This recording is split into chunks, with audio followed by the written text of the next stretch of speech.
التاريخ كم مجدا سطرنا على صفحاته وبه تغنى.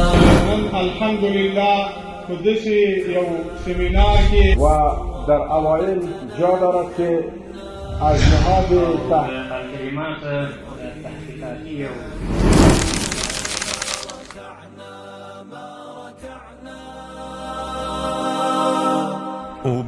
الله الرحمن الرحيم. الرحمن والرحيم مختلف تفسيرون لي. رحمن عظيم الرحمة، أخذ رحمة دير زيادة دويدة.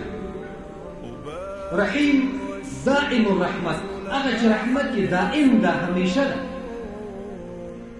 ورمخي موئي لكي تربية كون كي الله دا صفات قدرمن او معزز كون كده الله بتاعك كي تم تربية كون كي قل لك تنجح الله رحمن ورحيم دا كون كي بهم الناس رحمن ورحيم ومهرباني وكل شاگردان باندې په جامعه کې په ټولنه کې په خلکو باندې ذکر د صفات ربوبیت الله تعالی درکړي خپل صفات تعالی درکړي نو بنا ان څنګه چې الله رحمن ورحيم دا معزز او قدرمن كون كي معلم بم رحمن ورحيم یو ترجمه د رحمن او رحیم دا شو عظیم الرحمت او دائم الرحمت.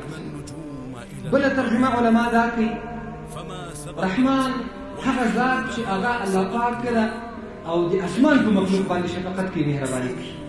رحیم د الله هغه صفت ده چې د ځمکې په مخلوق باندې الله شفقت او مهرباني کوي. یا هم رحمان کی شفقت قدری ته اشاره ده، رحیم کی شفقت مادری ته اشاره ده.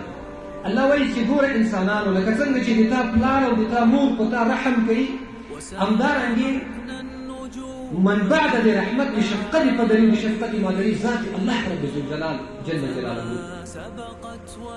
پلار شفقت کوي په خپل اولاد رحم کوي، کوشش دا کوي چې مکتب ته بوځي مدرسې ته بوځي د مرض او تکلیف نه وساتي، ښه پرورش او تربیت یې وکړي. همدارنګې مور شفقت کوي مهرباني کوي په خپل اولاد باندې، هغه بیا دا کوشش کوي چې ښه خوراک ورکړي، ښه لباس ورکړي، ښه چکاک ورکړي. خدا د الله رب الجلال د شفقت یو نمونه ده.